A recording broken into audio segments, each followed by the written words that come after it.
Fala, doutores! Eu sou Ricardo Valente, oftalmologista aqui do Rio de Janeiro, idealizador do canal Fala Doutores, canal esses que vocês sabem já que eu venho trazendo celebridades do mundo da medicina, médicos que são exemplos para mim, para a gente ouvir um pouquinho das histórias, sempre privando pelas cabeçadas, mais do que os acertos, para ver se a gente consegue melhorar um pouquinho esse cenário da medicina.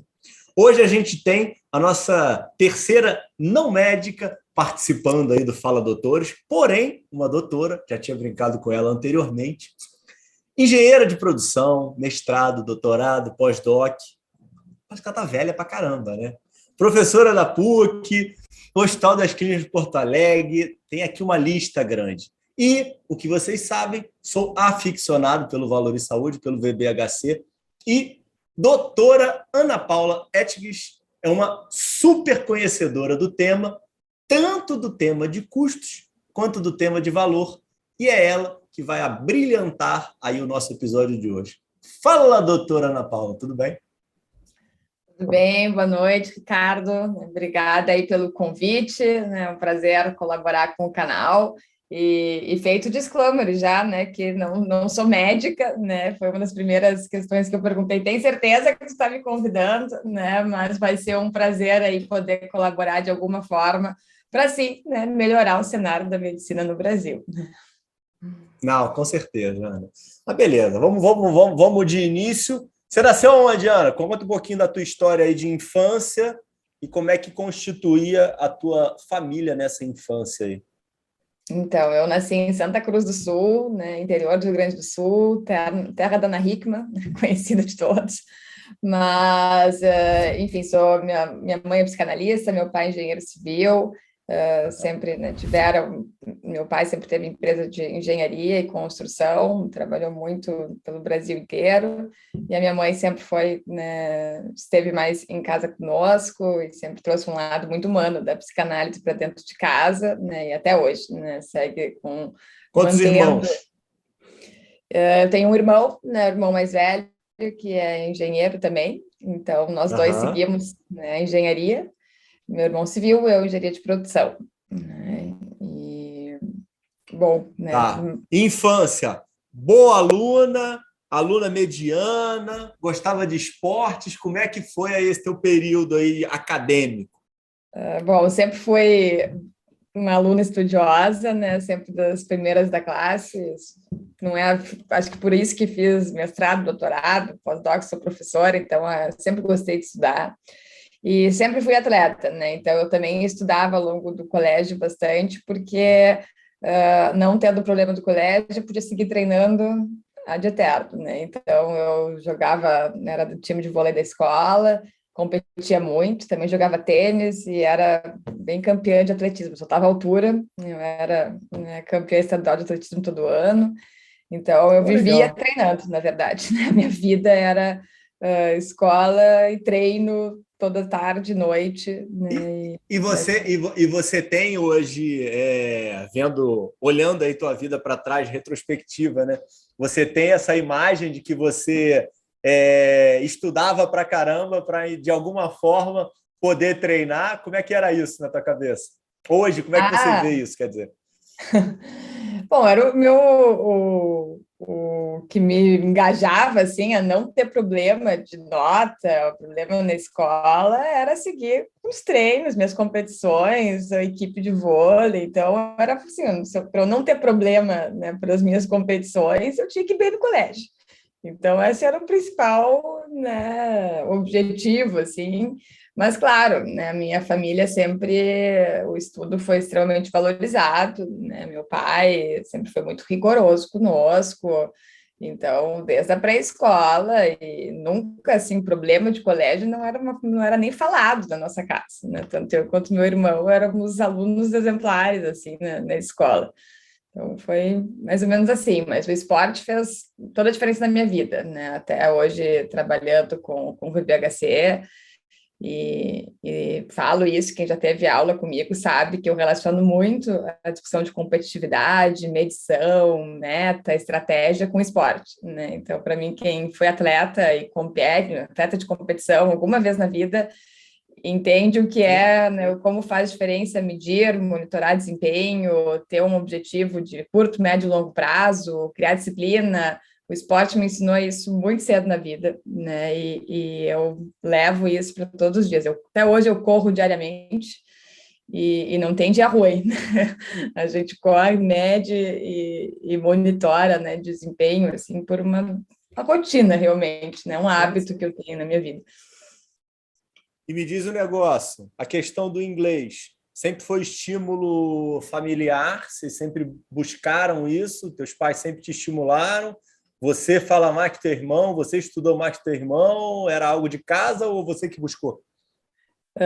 Sim, a minha família, né, sempre valorizou o estudo de inglês, então eu comecei a fazer aula de inglês muito pequenininha, eu devia ter uns 5, 6 anos. Até fui alfabetizada, acho que assim, em termos de aprender classificações verbais, antes no inglês do que no português, né? Então, isso veio de casa. Mas não era colégio bilíngue, não, era? Mas não era colégio bilíngue, estudava em colégio evangélico, tinha inglês e alemão na escola, né? Mas sempre fiz inglês fora da escola toda a infância e adolescência. Mas ao longo da escola, assim, meu irmão teve a oportunidade de passar um tempo fora, ficou um tempo no Canadá, um tempo na Alemanha. Eu só saí depois, eu só saí quando já estava na universidade. Depois fiquei um tempo em Londres, depois no meu doutorado fiquei um tempo em Stanford, atualmente tenho uma relação mais forte com a Harvard. Então, depois que eu estava na faculdade, mestrado, doutorado, aí sim a vida fora do Brasil passou a ser mais presente. Abriu. Entendi.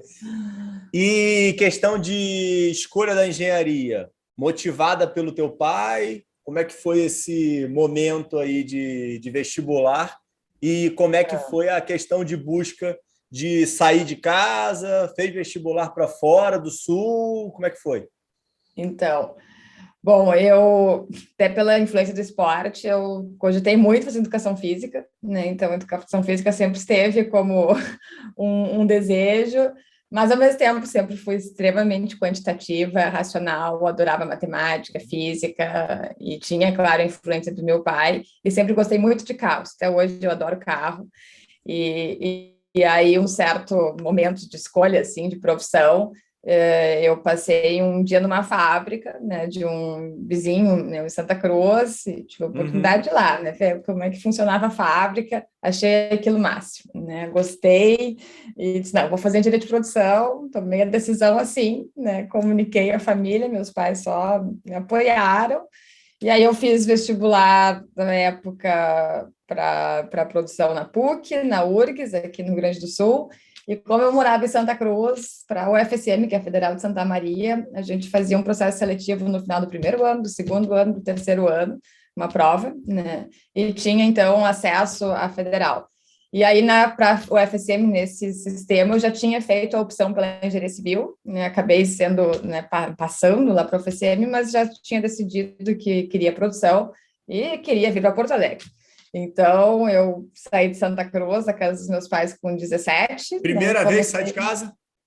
Primeira vez que saí de casa para morar fora, assim, foi com 17. Vim para Porto Alegre, comecei a cursar a PUC é um curso noturno, né? Então, saí da casa dos pais, do interior, onde, né, tinha todo o conforto, passava o dia na rua, de noite sempre em casa, para estudar à noite, morando em Porto Alegre, na PUC, né? Então foi uma mudança bem importante na minha vida jovem, né? Mas como eu falei, e esse assim, dia todo, o que você fazia nesse dia todo? Então, no primeiro ano, né, foi um ano que ainda não trabalhava, então a gente realmente, primeiro ano da escola de engenharia, a gente tem todas as disciplinas de cálculo, né? É um choque, assim, né, de estudo, de disciplina. Então, a gente estuda muito, realmente, no primeiro ano. Eu estudava pra caramba nesse primeiro ano. E comecei, quando acabou o primeiro ano, em novembro, eu fiz um estágio de verão nessa fábrica que eu tinha de conhecer. Foi onde eu decidi, né, que eu ia fazer engenharia. Aí passei o verão, né, trabalhando na fábrica como estagiária. E quando eu voltei para Porto Alegre, eu já comecei estágio, né, oficial, daí na época até meu primeiro estágio foi nas lojas Renner, no administrativo aqui das lojas Renner, eu trabalhava com processo processo de administração de loja, realmente, no meu Uhum. estágio.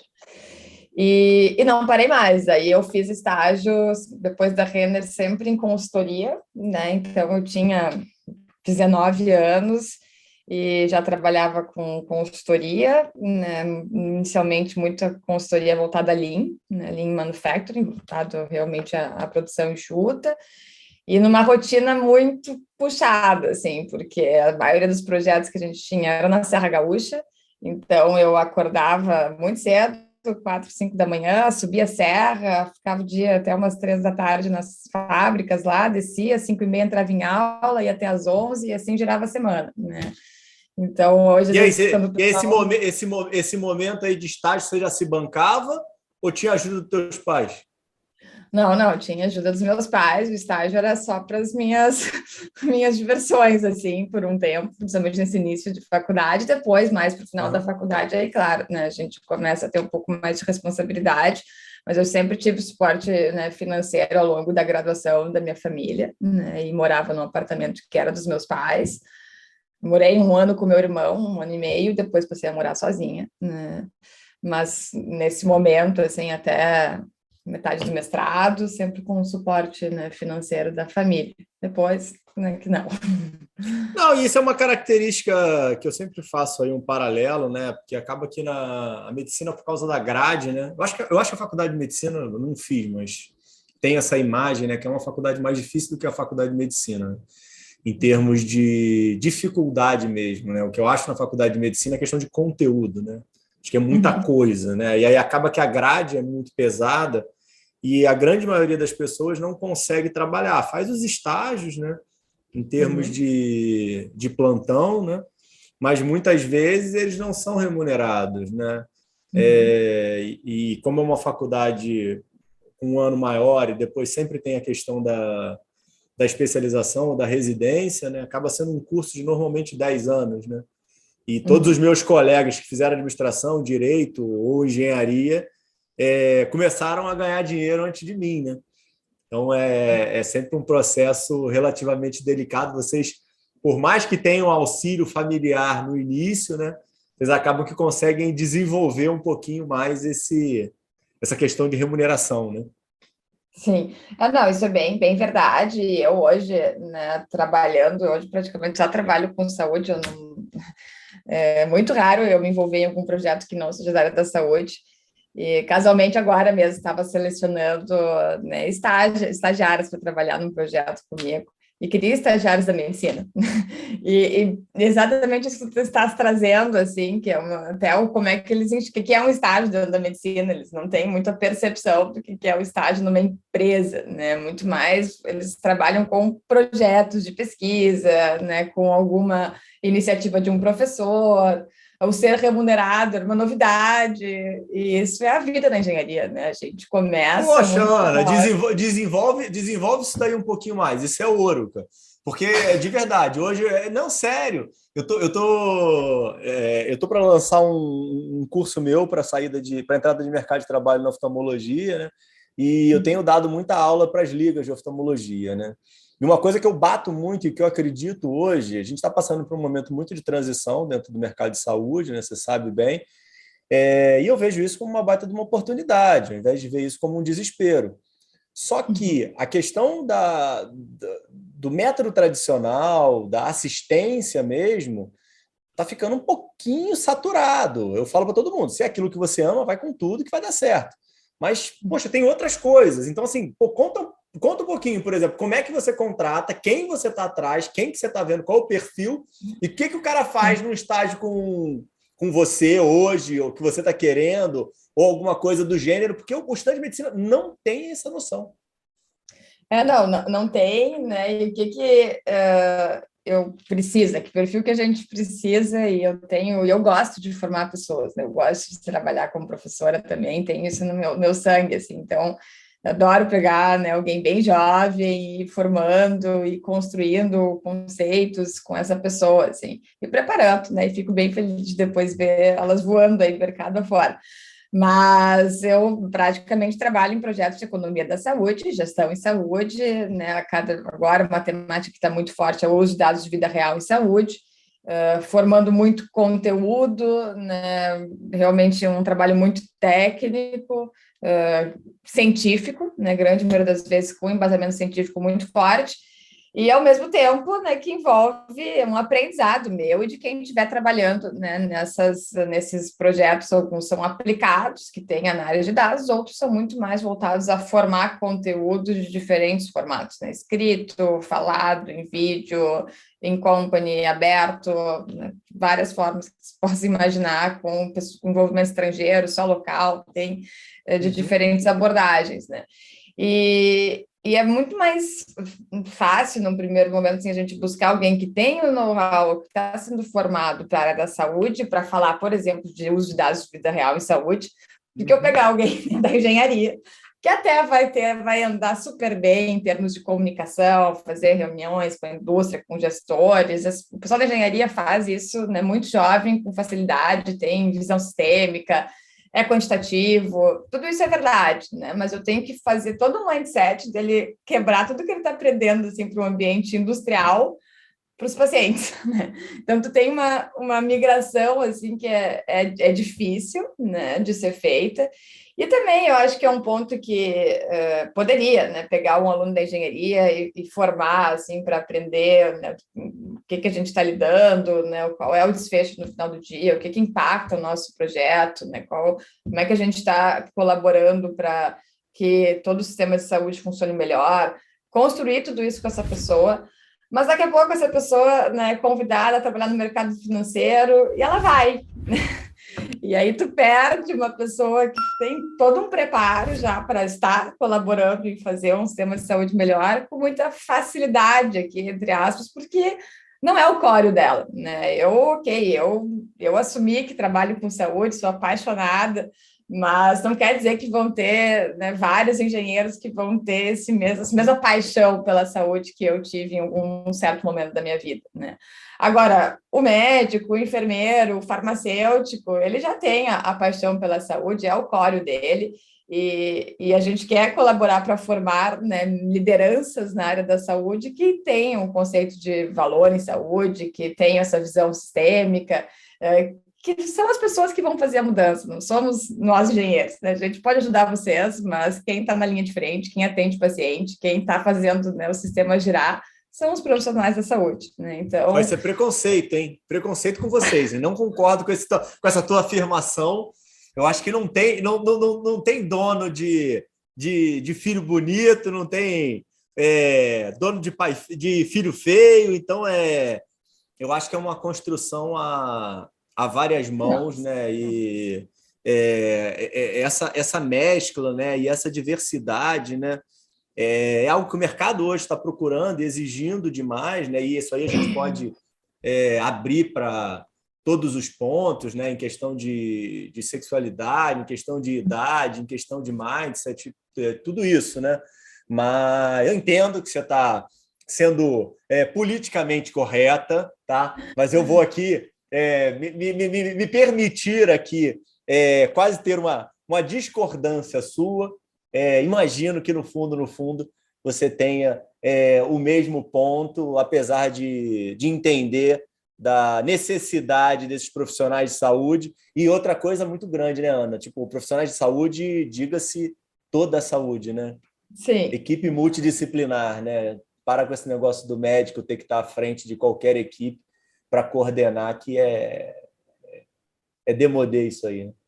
Sim, né? A gente tem trabalhado muito com, principalmente, alunos da enfermagem, da farmácia, fisioterapia, né? E realmente construindo, né, projetos juntos, bem multidisciplinares, com uma troca constante. Então, isso tem sido o perfil, assim, de pessoas jovens, né, que eu tenho buscado também, né, trazer para o grupo, para as pesquisas, para os projetos de consultoria, né? Tem sido muito, né, com esse formato, assim, que temos trabalhado. Legal.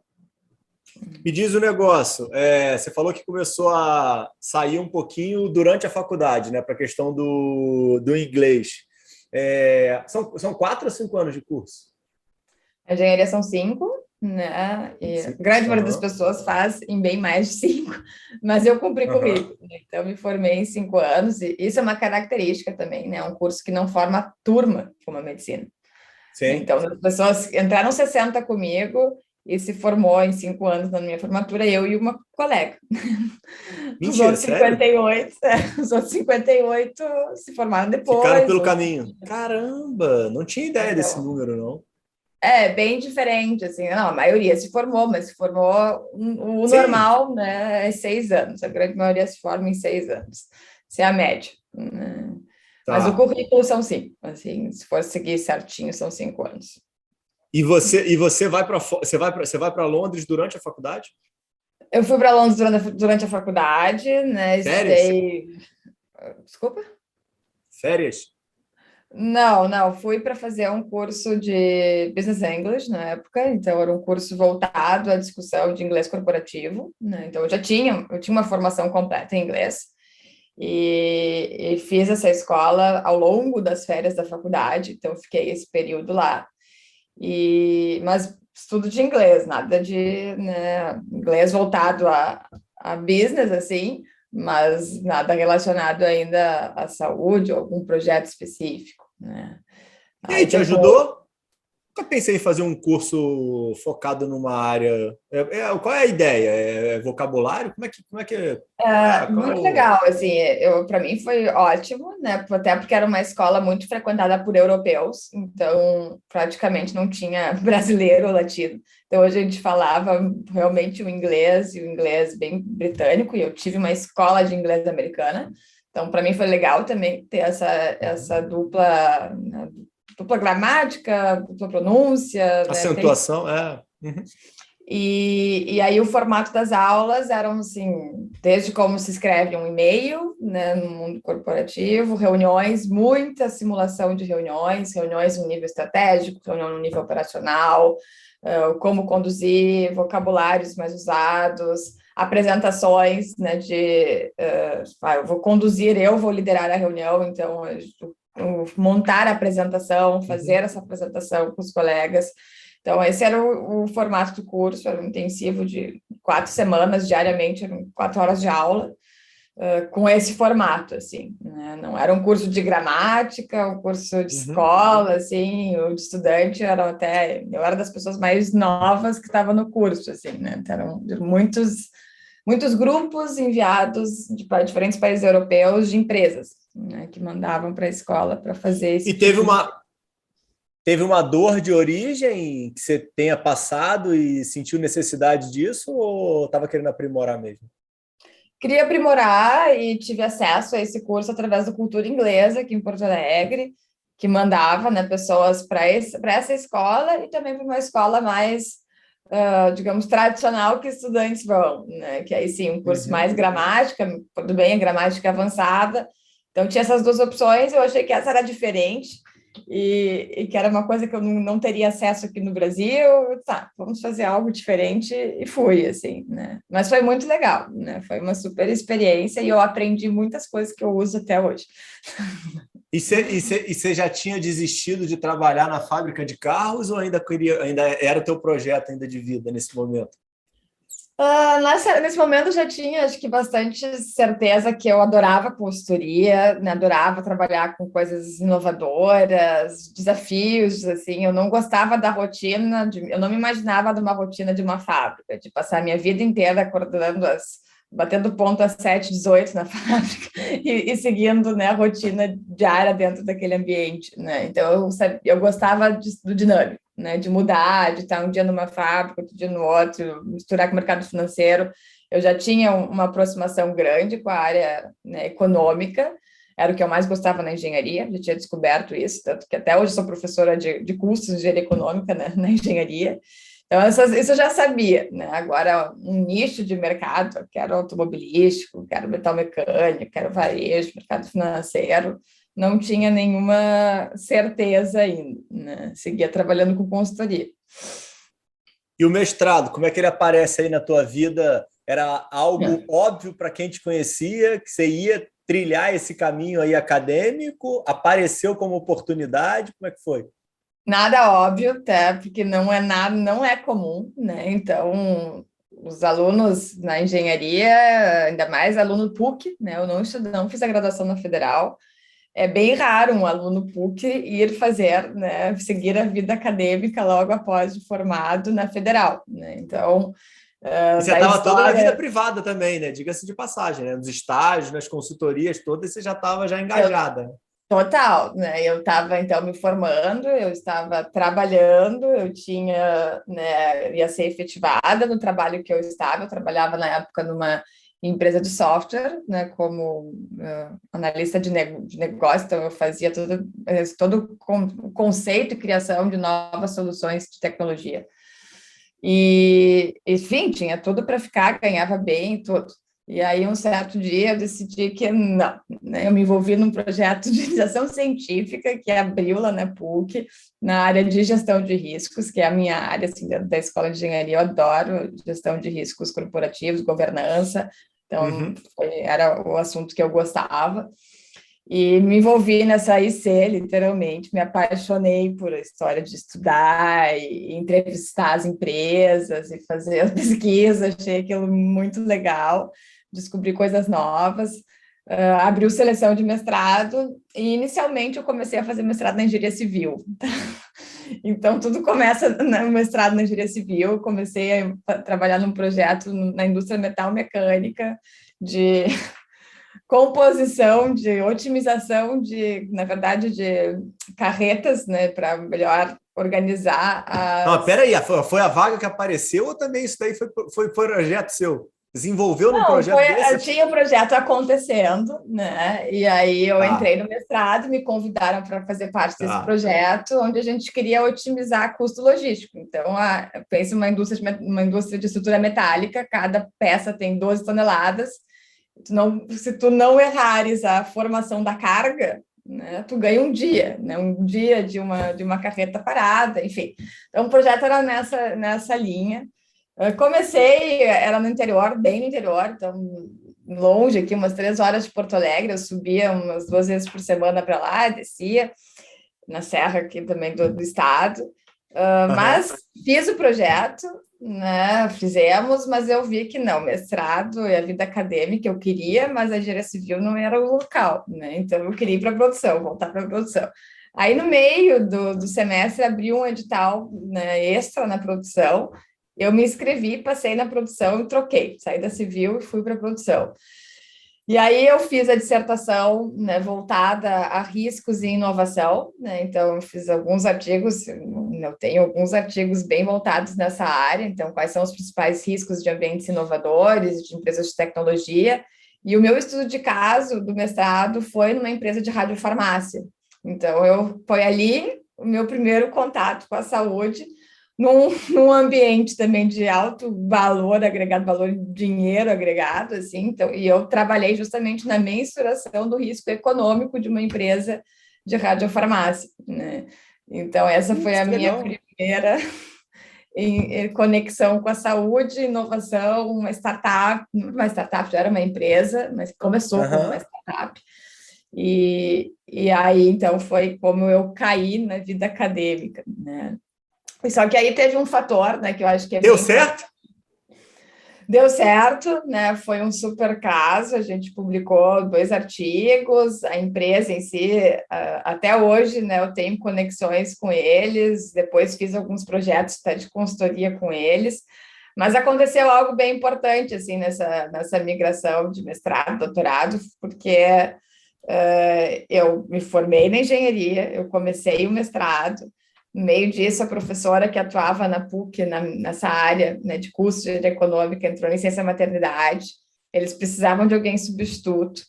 E tudo tinha que acontecer muito rápido. Então, eu fiz o meu mestrado na engenharia de produção em 1 ano para conseguir assumir, né, como professora na PUC, para ter o título. Eu corri muito, então eu com 24 anos, eu era mestre já na engenharia de produção e eu comecei a dar aula, né? Então, eu comecei a dar aula, nem tinha 24, comecei a dar aula em junho, fiz 24 em setembro. Não, E mas peraí, agora eu me confundi. O teu mestrado você fez na PUC ou na Federal? na Federal, mas todo um grupo muito próximo, na Federal, Entendi, mas eu entendi. tinha conexão com a PUC, porque eu tinha estudado na PUC, conhecia, né, os professores da PUC, e aí, Essa na minha... transição foi tranquila, Ana? Teve alguma mudança Foi. de... Te receberam Claro. bem? que é diferente, né? Lógico, tem um imagina. certo, não preconceito, mas assim, não era aluno, né, a vida inteira da URGS, vinha da PUC, mas nada que tenha sido dolorido, né? Tudo passou numa boa nessa Mostrou transição. trabalho, né?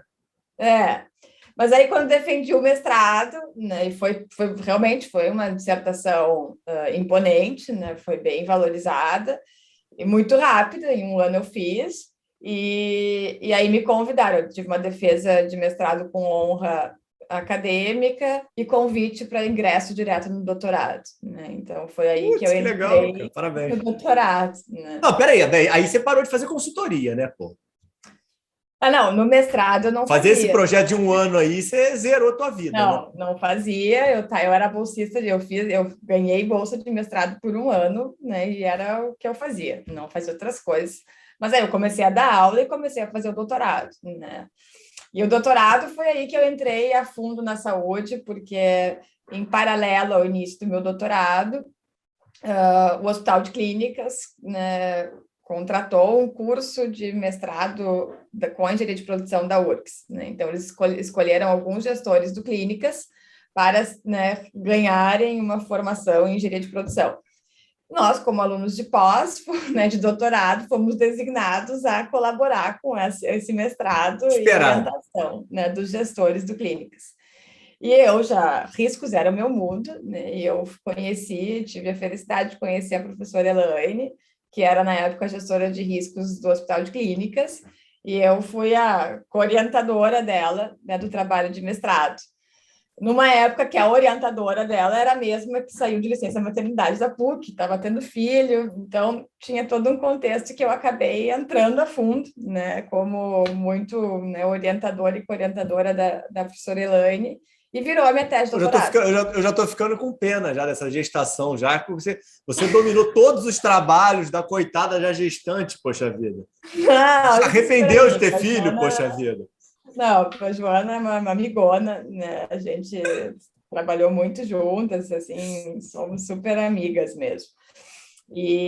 Bom, aí a minha tese virou a gestão de riscos corporativos em saúde, em função desse projeto que começou inicialmente no Hospital de Clínicas. E aí comecei a fazer a tese, logo, né, na revisão sistemática identifiquei, né, que teria que ir para os Estados Unidos, porque aqui a gente tinha algumas iniciativas pontuais em centros de referência no Brasil, mas era um assunto muito incipiente, e nos Estados Unidos algo que já rodava há muito tempo, né? Aí, fazendo a revisão, identifiquei Stanford como, né, um grande polo, né, com muito desenvolvimento de tecnologia associada também à identificação, análise, medição de riscos. Fiz contato com eles e eles, né, tomaram conhecimento da tese, apoiaram, e então, né, fiquei indo e vindo várias vezes para Stanford, e a gente envolveu, né, Tinha vários... bolsa isso, Ana? Não tinha bolsa nas primeiras idas, depois lá eles em Stanford financiaram, né, 2 viagens minhas que eu fiz e colaboraram por onde eu fiquei assim um tempo, mas a primeira iniciativa foi a investimento próprio. Eu dava muita aula, né, eu me virava, eu dava nessa época aula todas as noites na PUC para Consultoria, mas não. alguma coisa pontual, mas era muito volume de aula e o doutorado, né? Então, até fazia pontualmente algum projeto, mas ainda não tinha, assim, né, volume. O doutorado você tinha bolsa, né? Não tinha bolsa, até porque eu era professora na PUC e não podia ter bolsa, né? Então, eu dava muita aula, era bem professora, todas as noites na PUC, né? E aí, bom, o doutorado me abriu o mundo, né? Porque conheci muitos gestores americanos de vários grupos hospitalares dos Estados Unidos. Tive, assim, acesso a um mundo que eu nem sabia que existia. Estudei muito, conheci pessoas incríveis que fizeram muita diferença na minha vida depois e me apaixonei por completo pela saúde, né? Então, foi nesse momento também que começaram a surgir vários projetos de economia da saúde junto ao PROAD, né? E o Hospital Moinhos de Vento era um dos hospitais PROAD, e foi aí que eu comecei, né, a também, aí sim, fazer consultorias para os projetos PROAD de análise econômica, e entrei no mundo de custos em saúde, né? Então, paralelamente ao doutorado, eu fazia a tese em gestão de riscos e comecei os 2 primeiros projetos que eu fiz em custos em saúde, como consultoria e pesquisa, que foi o custo do transplante de medula óssea, né, que foi feito no PROAD do Moinhos, e depois a gente fez custos da angioplastia coronariana e da cirurgia de colestectomia guiada por vídeo. Foram os 3 primeiros que fiz junto aqui o grupo do Rio Grande do Sul, do Moinhos e do Instituto de Eu Avaliação não de Tecnologia. conheci o PROAD, sabia? Eu conheci o PROAD aqui em episódios, aqui gravando. Primeiro, quando eu gravei com a Ana Júlia, de Floripa, né? E depois, quando eu gravei com a Marisa Madi, né? Que foi diretora lá do PROAD há muito tempo. Mas, assim, é uma instituição muito legal, né? Para a gestão da saúde no país, né? Que faz um trabalho completamente diferenciado. Acho que é muito forte no em São Paulo, né? Não sei nem como é que é a tua visão aí para o Sul, que aqui no Rio, sinceramente, é muito pouco conhecido. Ninguém pensa em fazer PROAD. Aí no Sul, alguém pensa? É porque depende dos hospitais, né, que estão vinculados ao programa. Ah, entendi. São os hospitais de Faz excelência, sentido. e realmente no Rio, acho que não temos nenhum. Mas aqui no Rio Grande do Sul, sim, o Moinhos de Vento é um hospital PROAD, né, que quer dizer que está vinculado ao programa. Então, que tem, né, sempre projetos, vários projetos sobre, né, a instância assim, do programa PROAD. E você aí consegue levar isso para a academia também, Ana? A questão do PROAD, porque acaba que o contato depende de pessoas, né? Foi aí que, para mim, sim, porque foi aí que eu conheci a professora Carize Polanzi, que coordena até hoje o Instituto de Avaliação de Tecnologias em Saúde, e aí eu comecei a trabalhar com pesquisa em economia da saúde junto ao IATS, né, e ser pesquisadora do IATS. E aí se abriu, né, um outro mundo na minha vida. Foi onde eu fiz meu pós-doc, depois junto a ela na epidemiologia, né? Acabei ficando, hoje eu também sou professora na Epidemio, mas na pós, né? No PPG da Epidemio da URGS, e trabalho muito com a Carize em estudos de custos e valor, né? De pesquisa e consultoria, né? Então, para mim, o PROAD teve, né, uma abertura de portas para a academia, e todas as entregas também desses projetos eram artigos científicos, né? Então, a gente passou a gerar muita produção científica nessa área. Eu também me desenvolvi muito, assim, enquanto escrita científica, né? Tive que, né? Não tinha escolha. Então, foi em função dos Na trabalhos... marra, né? Né? E cá estamos. Então, E me foi... diz um negócio, você se apaixona pela saúde dentro desse teu início de jornada aí. Pelo que você falou, me deu a impressão de que esse teu momento aí, essa experiência nos Estados Unidos foi bem representativa, né? Foi. Você se apaixonou pela saúde norte-americana? Você se apaixonou pela saúde brasileira? Como é que foi esse momento aí do teu encontro aí com a saúde? Bom, acho que Sinuca independente de do país... bico, né, pô? Foi? Não, independente Sinuca do de país. bico. Independente do país, o desfecho fim, né? O que a gente pode impactar, eu acho que mexeu comigo, né? Impactar, ao invés de a gente trabalhar para... A frase que eu usei na minha defesa de tese, né, foi essa, né? Que a engenharia de produção já tinha feito muito, segue fazendo muito, né, pela melhoria da indústria, e a gente, né, hoje tira um carro da GM em menos de 50 segundos, né, da fábrica da GM aqui em Gravataí. Por que não, né, a engenharia de produção não pode fazer tantas melhorias e tanta inovação e melhorar tanto um sistema que o desfecho fim é colaborar com vidas, né? Então, é um pouco desse propósito, assim, de aplicar o que a gente sabe, aplicar a nossa visão sistêmica de uma forma mais humana, assim, no sentido de qual é o desfecho fim, e colaborar, né, para que a gente tenha um sistema mais eficiente, né? Então, isso é o desfecho, né, de propósito, eu acho que faz a gente acordar e dormir sorrindo, assim, pensando em tudo que a gente se esforça. Mas o que mais também me motivou é ter a completa, né, percepção, né, e compreensão do caos que é, né? Porque quando a gente entra numa fábrica, as coisas são né, parametrizadas, a coisa acontece, tu vê aquele sistema que tem início, meio e fim, faz sentido. E aí a gente se depara com o sistema de saúde e diz, gente, é o caos, né? Tem muita oportunidade. Um engenheiro de produção que entra numa emergência dá coceira. A gente dá assim, um estímulo muito grande de fazer alguma coisa, porque a gente enxerga muita oportunidade, né? E eu acho que muitas vezes, até nessas equipes que antes falamos, né, equipes multidisciplinares que estão atuando, que estão, né, fazendo a diferença por ter várias cabeças pensando juntas, eu acho que o que eu mais contribuo, às vezes, e que talvez faça um diferencial em alguns momentos, é ter a capacidade de ter uma visão mais sistêmica, né, de conectar as coisas. Olha, né, o que a gente faz aqui vai ter efeito lá na frente, né? Não adianta a gente super melhorar a capacidade diagnóstica e não ter como atender essas pessoas, né? As coisas têm que ser pensadas, né, com início, meio e fim.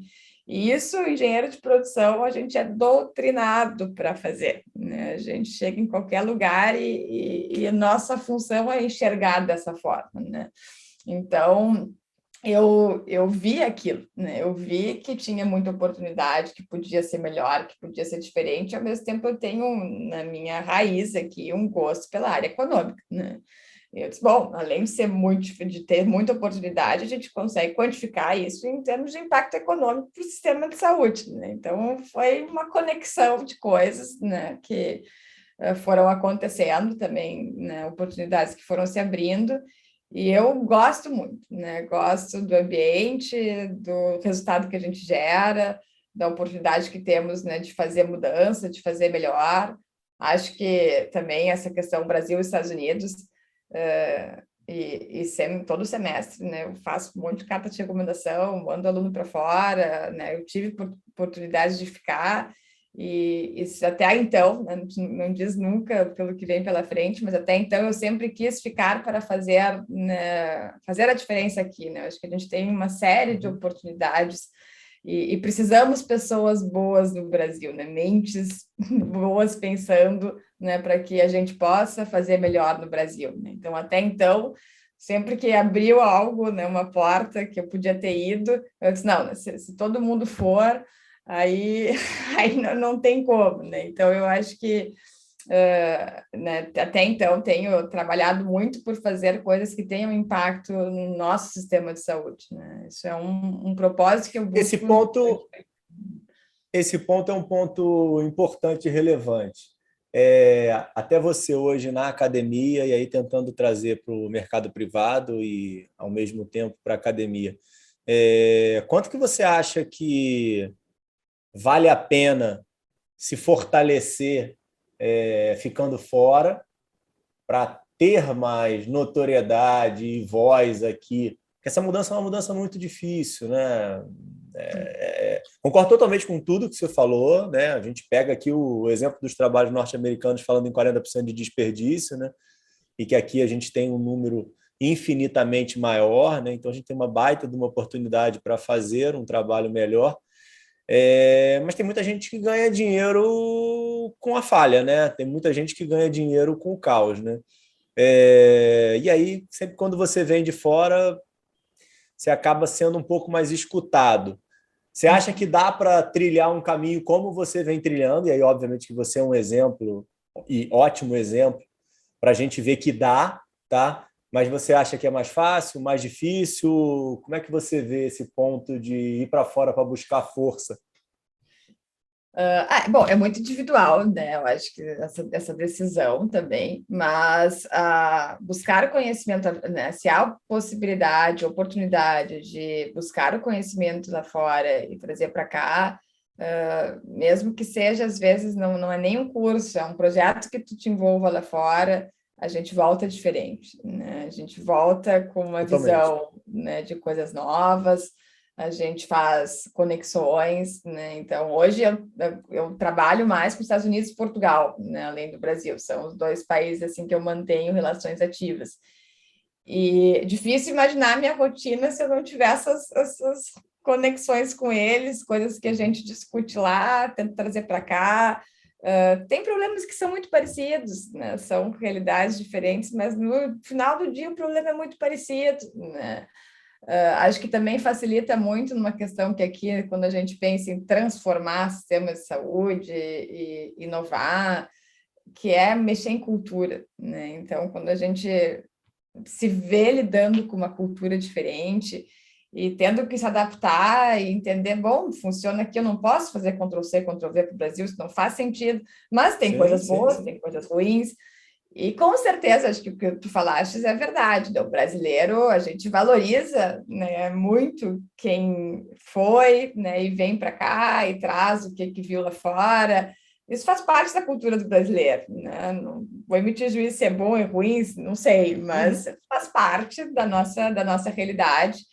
E eu, pessoalmente, da minha história, ela não teria sido como essa se eu não tivesse feito, né, os momentos de saída, de estudo, né, de conexões que fiz fora do Brasil, né? Foi o que foi dando oportunidade à minha vida, também foi fazendo eu entender que sim, que eu acho que esse é um mercado que para mim faz sentido, dando um propósito à minha carreira. Então, para mim fez muita diferença, né? É difícil pensar, se eu não tivesse feito, talvez eu estaria trabalhando com consultoria tradicional, né, em qualquer local, né, qualquer empresa de consultoria, e ok, vida que segue, né? Poderia estar feliz, mas seria uma vida completamente diferente da que eu levo hoje, né? E aí, vamos lá para o VBHC propriamente dito, que você indiretamente já deu aí vários insights aí de como o valor apareceu na tua vida, mas propriamente aí a questão da tese do valor na saúde, quando é que você tomou conhecimento dela e começou a se transformar numa super estudiosa do tema? Bom, também foi um momento assim bem importante, que foi uma decisão minha, tá? Eu estava então trazendo esses projetos, fiz vários do PROAD, né? Era pesquisadora do IADS, mas eu sentia que eu precisava talvez provar para mim mesmo que sim, que eu podia estar, né, numa posição de gestão de uma grande empresa de consultoria, né? Eu tinha que fazer isso. E aí eu passei a ser gerente na Ernst Young, no escritório aqui de Porto Alegre. Então, topei o Legal. desafio. Eu ia te perguntar exatamente isso. Você já tinha trabalhado em alguma Big Four? Eu não sabia disso. Não, foi na Ernst. Inicialmente para ser gerente de projetos de risco, mas deu um mês e eu passei a trabalhar com toda a equipe de Health Science e fazer projetos de saúde. Mas não abandonei o elo com a pesquisa, né? Então, eu seguia com projetos de pesquisa junto ao IADS e, né, atuava como gerente de uma Big Four, total, né? Só que, em função, né, nessa época eu já tinha, claro, contato com o VBHC, gostava, mas nunca tinha estudado a fundo. Tinha uma aluna de mestrado que estava começando a fazer uma dissertação, né, que pincelava a VBHC na época. Eu tinha alguns contatos nos Estados Unidos, mas não diretamente de Harvard, era na Universidade de Vermont. Comecei, né, a dar uma navegada mais forte assim, na temática VBHC e decidi escrever um projeto, né, de pesquisa em VBHC e discutir com a Carize, que, né, acabou topando, né, me aceitando como uma aluna de pós-doc, com a possibilidade de eu fazer parte da pesquisa no Brigham, né, junto a um professor da Escola de Medicina de Harvard. Nisso, eu me demiti, daí de novo, eu abri mão, assim, tinha, né, uma boa, um bom salário, uma boa posição, eles estavam me promovendo com muito pouco tempo de casa, e eu disse, não, mas o meu negócio eu quero fazer isso, é a oportunidade. Seus pais já tinham desistido, né? Eles falavam, ela vai ter que encontrar esse propósito forte da vida dela, porque ela tem certeza que ele existe, ele é forte, né?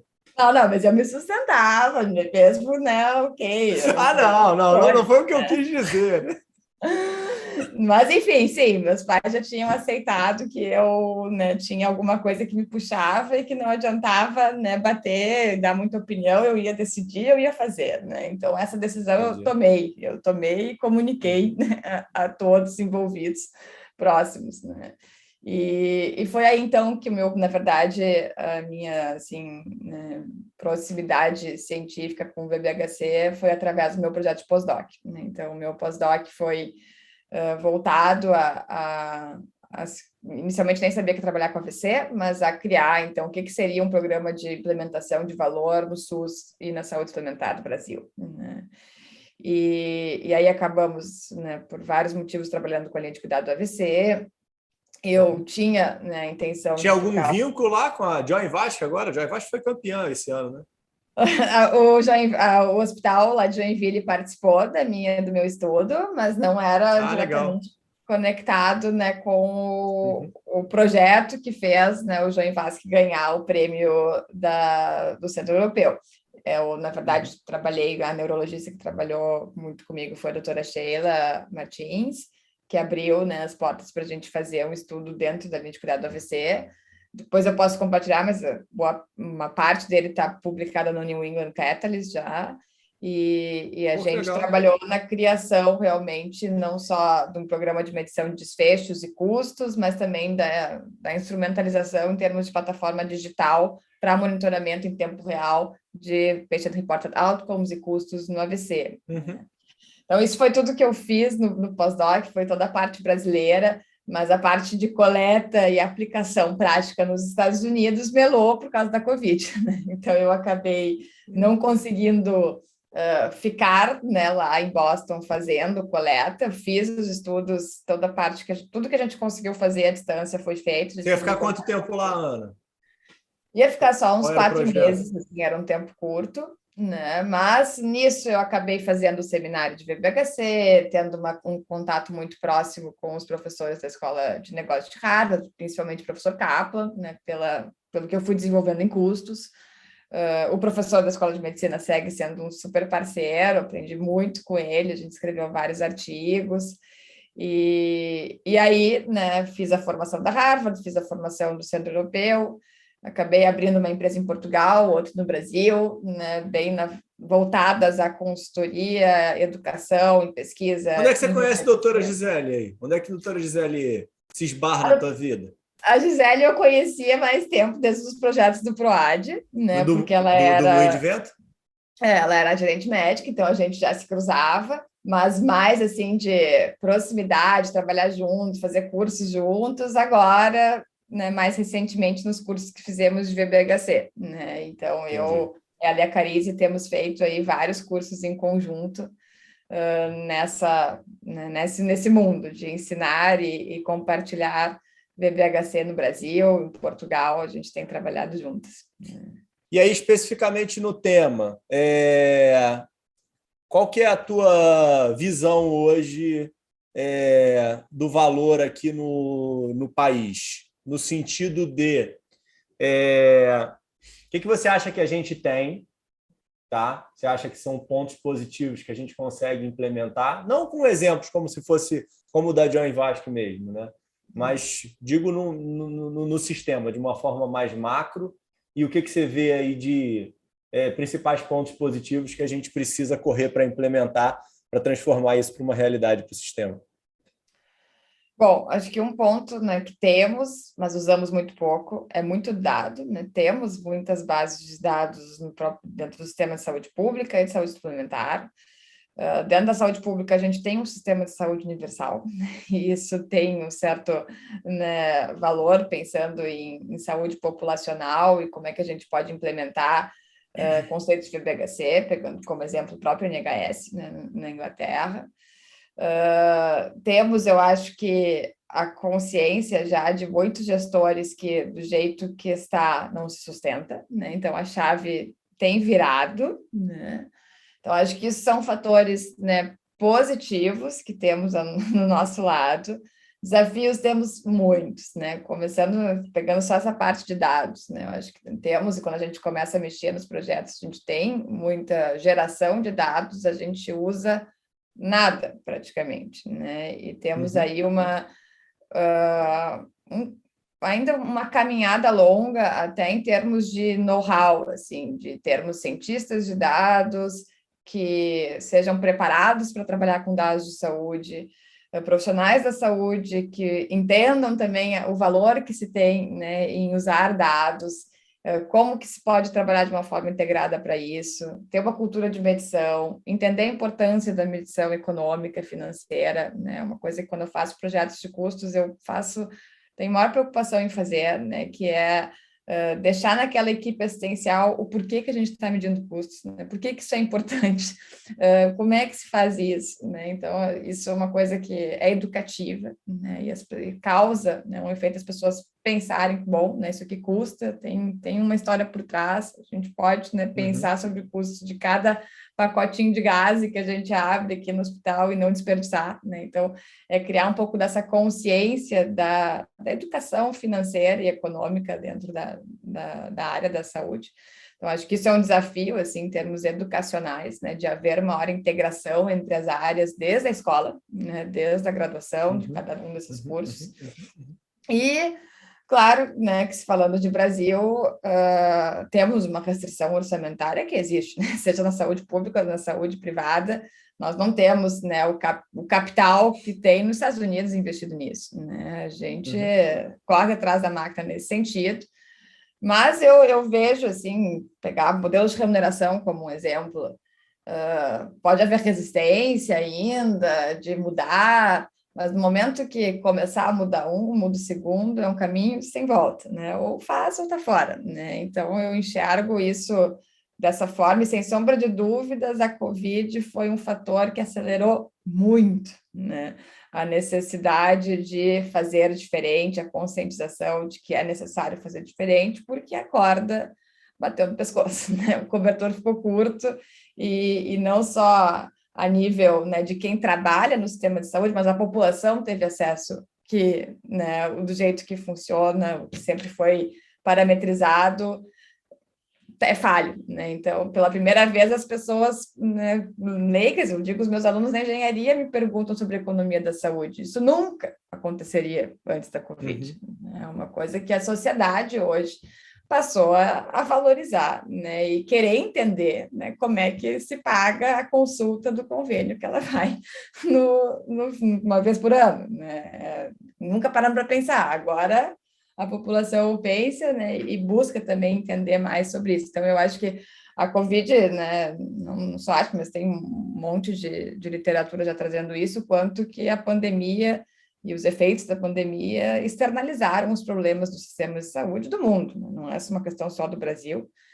E, então, é um fator que acelera, assim, essa transformação, né? Mas os desafios são vários, né? E não são só locais, né? Eu disse, eu trabalho muito com Portugal. Portugal tem tantos desafios quanto, a diferença é que Portugal são 11 milhões de pessoas, né? O Rio Grande do Sul. Então, aqui nós somos muitos, né? E o muitos gera mais desafios, mas também, por um lado, nos gera muito volume de dado, de necessidade de ser ágil, de fazer, né, melhor em escala, em multiplicar exemplos para o Brasil afora. A gente conversa pouco, né, entre os estados. Vários dos estudos que a gente fez, a gente conseguiu medir isso, como as coisas são feitas diferentes numa cidade em outra, e por que nunca se falaram, né? Não, em um momento se compartilha as melhores práticas. Então, né, acho que tem várias oportunidades por aí, e a gente vai cada vez mais rápido ver, né, resultados positivos que vão inspirar, que vão, né, de local em local, né, gerando resultado, e aos poucos causando essa melhoria sistêmica, né, do sistema de saúde. Eu acho que, como eu te falei antes, né, eu estava gravando hoje, né, com um oftalmologista português mais cedo, e ele não conhece realmente, né, o tema do valor, mas já faz parte da prática dele, né? Eu acho que já está mais aculturado em Portugal, né? Eles conseguiram difundir, e aí muito provavelmente você está colocando bem essa questão do tamanho do país. São menos pessoas, né? Mas também de outra forma, eu estou pensando aqui, a gente pode também ter mais resistência, né? Pode também ser mais difícil num local menor implementar aquilo, né? É complicado, mas a minha percepção é que a cultura está mais implementada. Eu acho que aqui a gente tem uma dificuldade muito grande. É um tema ainda desconhecido, né? É uma tese que o trabalho que vocês estão fazendo. Comecei com a Gisele outro dia, né, com a Márcia. Eu comecei até com o Pedro, lá da João Vasque também, por sinal, brilhante a história do Pedro, né? E todo mundo, a Ana, o Abicalaf, um monte de gente aí empurrando esse piano, né? Mas eu acho que a gente precisa de mais força para difundir, né? E que a maioria de nós, né, está atrás de uma tese e uma mudança de mindset, e não de um benefício individual. Tem muita gente que eu converso, principalmente da classe médica, né? Pô, cara, você está vindo a mando das operadoras, você está vindo a mando da indústria, sabe? Alguém vai se dar bem em cima da gente, né? E não é muito bem isso, né? Não, então, acho que concordo. Né? Acho que sim, concordo contigo, né? E como a gente falou mais cedo, né? Muito mais uma questão de propósito, da gente acreditar que pode ser diferente, que pode ser melhor, independente, né, de ter um agente ou outro que esteja só visando o lucro, né? Se todo mundo pensar assim, não vai fechar essa conta nunca, né? Então, Sim. é um trabalho, né? O que tu estás fazendo no canal, que a gente faz, né, em atividades educativas, projetos, né, de pesquisa, mesmo os projetos de consultoria, a gente só faz, e principalmente, né, eu e a Carize aqui nesses projetos que têm um cunho científico também, que têm o propósito de gerar uma publicação científica, pensando nisso, né, de poder compartilhar com o mundo as histórias que dão certo, o que não dá certo também, né, e que assim a gente faça a nossa parte nessa história de transformação.